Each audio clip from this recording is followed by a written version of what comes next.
ฮลโลค่ะคายสบายดีเบอร์ทุกคนวันนี้ลาตี้ก็อยู่ที่บ้านคือเก่าเนาะมาอัปเดต กำลังเสร็จคุ้มน้ำซางจะคุ้มน้ำซางเดี๋ยวคุ้มอันห้องน้ำ หัวยังก็บอกผิดกำลังสีเห็ดคุ้มห้องน้ำเนาะอันนั้นไม่เฮือนแล้วก็เห็ดไปละน้อยที่เขากับแม่เป็นเห็ดคุ้มห้องน้ำอยู่วันนี้ลาตี้กับน้องทรายกับสีหากันออกไปซื้อตู้เย็นเขาจะพักพรไปหนึ่งก่อนซอยเพิ่นไปหนึ่งเนาะซอยเพิ่นแล้วสีหากันออกไปซื้อตู้เย็นอยู่ไกลๆนี่แหละไปเบิ่งราคาตู้เย็นกันอยู่นครหลวงแก่นราคาตู้เย็นแพงเลยตอนนี้ลาตี้ก็เสียบรรยากาศอ่อนๆเพื่อนให้เบิ่งตอนนี้กำลังรีโนเวทกันที่เขาสร้างเลยเนาะพากันเฮ็ดเขาคิดว่ามื้อนี้น่ะนัดสร้างเขาจะวันมื้อนึงค่ำมื้อวันพฤหัสสิหมางหลังคาแล้วเฮ็ดหลังคาใหม่หั่นน่ะแล้วเขาจะหันค่าเวียเขาจะหันบ่แล้วเงินเขาจะแล้วเขาจะมาขอมื้อวานนี้เป็นมื้อวันศิลป์เนาะวันศิลป์ใหญ่แล้วก็จะมาขอว่าเอาเป็นมื้อ3ค่ำเสนอเอาเป็นมื้อวันเสาร์สิมาเฮ็ดให้เพราะว่ามื้อ1ค่ำหั่นน่ะมื้อวันพฤหัสนี่น่ะบ่ทันเขาจะว่าเราก็เลยขอเป็นมื้อวันเสาร์เด้อเพราะว่าสิซ้ำเฮือนเขาจะมาแล้วก่อนแล้วมาต่อเฮือนเจ้าที่โอเคบ่เป็นหยังแล้วตอนนี้พวกเขาก็บ่มีหยังเฮ็ดเนาะแล้วก็สิเฮ็ดห้องน้ำตื่นเนาะเฮ็ดห้องน้ำตื่นห้องนึงแล้วก็แม่พูดคุยอยู่สิให้เบิ่งบรรยากาศทางซ้ายกันนะก่อนอยู่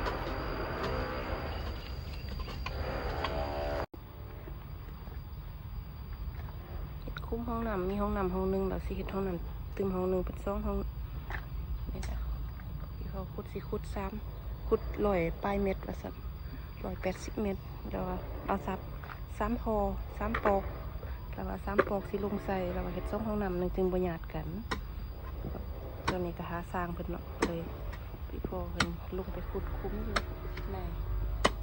เฮ็ดตอกๆแตกไปแต่ละมื้อหาสร้างเพิ่นเข้ามาเฮ็ดให้นี่ลาตี้สิหาไปเบิ่งบรรยากาศที่ลาตี้จะไปซื้อตู้เย็นเขาเหือนราคาตู้เย็นหันแพงบ่พวกเจ้าลาตี้ก็บ่เคยซื้อเนาะบ่เคยซื้อตู้เย็นอยู่ลาตี้ก็บ่เคยซื้อเลยหนังเขาจะมาส่งพวกเจ้าลาตี้มาอยู่นี้นะแต่อาทิตย์ป้ายนะยากได้นำนะจ๊ะซอกแค่ซอกว่าก่อนเขาจะสิมาส่งหั่นนะบ่มาส่งแล้ว2-3 มื้อหลังนั่นเขาจะมาส่ง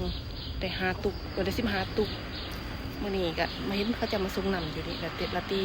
สั่งนำเขาจะอยู่นี้แล้วเนาะก็เพิ่นสั่งแล้วก็เลยเอาแหละเพราะว่ามื้อวันเสาร์เบียกลาตี้ที่ลาตี้สั่งปลาไว้นำแล้วก็ไล่15ตุกเพราะว่าปกติลาตี้ไปซื้อ1ตุกเนาะไปซื้ออยู่หันเนาะเขาจะนะเขาจะขาย1ตุกหั่นน่ะ12,000 กีบแต่ลาตี้สั่ง15ตุกคืออยู่135,000ถือแค่ว่าบ่ฮู้ว่าตุกก็ได้ ไปลาตี้ก็สิออกไปซื้อตู้เย็นก่อนพวกเจ้าไปเบิ่ง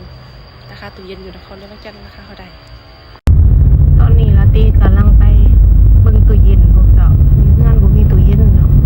ตอนลาตี้มาอยู่เวียงทางลาตี้เซาเงินเขาเจ้ามีเครื่องครบเบิ่งตู้เย็นตู้ซักผ้าเครื่องยังมีเบิดลาตี้มารีโนเวทบ้านแล้วบ่มีหยังเนาะลาตี้ก็เลยซื้อตู้เย็นก่อนรีโนเวทแล้วก็ซื้อตู้ซักผ้าซื้อแอร์ซื้อหยังเขาเนาะช่วงนี้ก็ลาตี้ก็โอ้ยหนักเลยพวกเจ้ารายจ่ายเจ็บหัวขนาดแหละ ก็จำเป็นเนาะเอามาอันบ่รีโนเวทอยู่เฮาก็บ่อยู่แค่ลาตี้สิรีโนเวทเฮ็ดธุรกิจเดี๋ยวลาตี้สิบอกเนาะลาตี้รีโนเวทแล้วก่อนตอนนี้ลาตี้ก็มาสั่งตู้เย็นเขาเป็นที่เรียบร้อยแล้วค่ะแต่เขาจะมาส่งตอนนี้เป็นต้นน้อย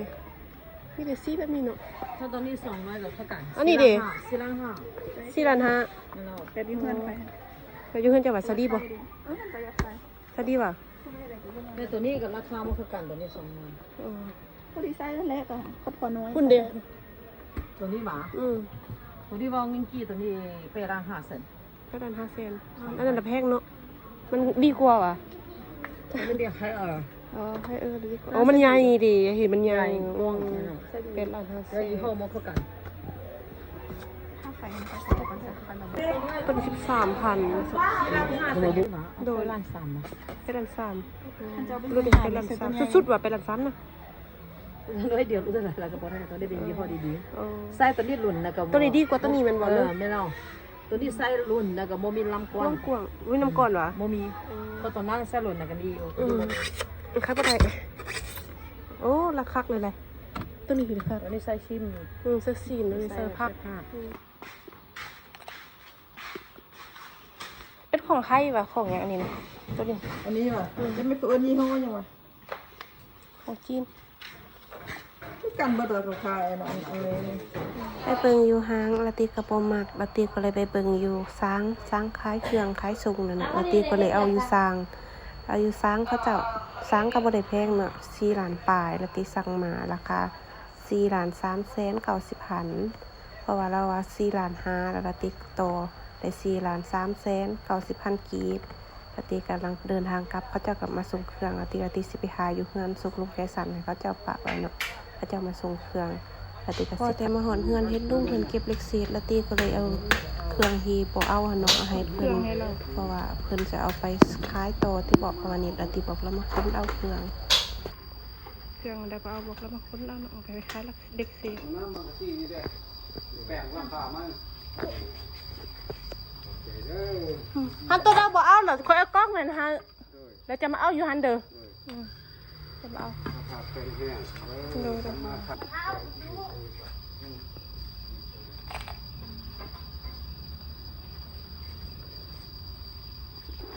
พอมาห้ามใส่เขาไหมพ่อห้ามตู้เย็นนี่คูเดียวเลย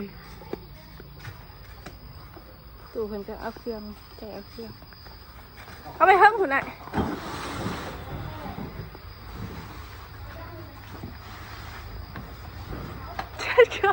บอกขึ้นแล้วก็ซีตำหมด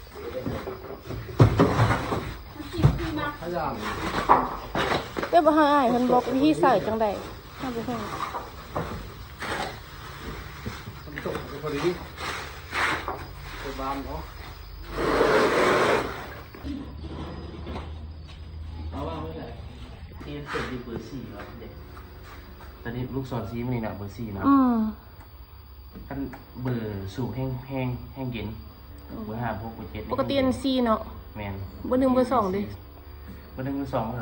ตามดับมันเบอร์เย็นมาแล้วโอ้เอาต้องเปิดเบอร์4เลยเนาะแมนปกติประจำมาแต่ทำงานมากับเบอร์4นะครับเวลาเขาละลายน้ำก่อนก็เป็นเบอร์1เบอร์ยังมันบอกเวลาละลายน้ำก่อนทำพิษมาจับเลยมันจะดังแป๊กมันจำคือว่าละลายเป็น ออฟ ก้อน เลยว่าออฟนั้นปิดคือปิดเคลื่อนแต่บกคอมมันจะมาเฮ็ดเวียบแต่มันน้ำก้อนมันจะละลายน้ำก้อนมันจะเปื่อยมันจะเย็นมันจะมาเย็นเพราะมันมาเฮ็ดเวียบเวลาก้อนเปื่อยไปเท่ากับปิดขึ้นมาเบอร์4เนี่ยแห้งละเบอร์4เบอร์5นี่พอดีเราเครื่องหลายตัวใส่เบอร์5บุกเอามีแต่อันเสียบไฟเขาเบิ่งเลยมีอันนั้นบ่มีไฟบ่เด้เขาบ่ฮู้ซ้ำบ่อันนี้จะปาไว้ใช่ย้ายเวลาเครื่องย้ายจะเย็นนะอันนี้บ่เสียบเลยนะน้ำยามันจะหนิ่งเวลาเสียบไฟแล้วน้ำยามันจะขึ้นแล้วมันสิเพอยู่นี่ต้องได้หาชั่วโมงนึงเนาะแม่นต้องให้ผ่านมันจะดังเนาะมันต่างน้ำเทียมมาได้บ่อันนั้นคือน้ำร้อนน่ะน้ำเทียมสิเอาจะอยู่ซ้ำไหนเดี๋ยวปลาจะมีเลยเหรอปลาวันนี้เลยป่ะปลาอันนี้เลยรีโนเวทให้แล้วเราไปแป้งอ่ะ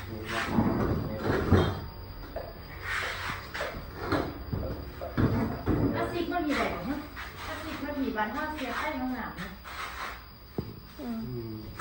แถวเนาะ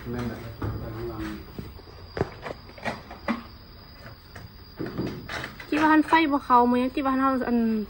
บ้านในเสาไฟ1 ชั่วโมงเขาเสาไฟบ่เขายังสามารถเปลี่ยนได้แม่นบ่ได้ไงโอเคระวังค่ะ1 ชั่วโมงเปลี่ยนทำขังนะเพราะว่า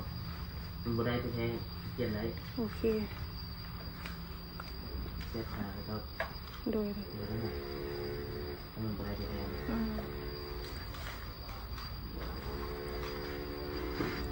อ้นได้ติวันเพศได้ติ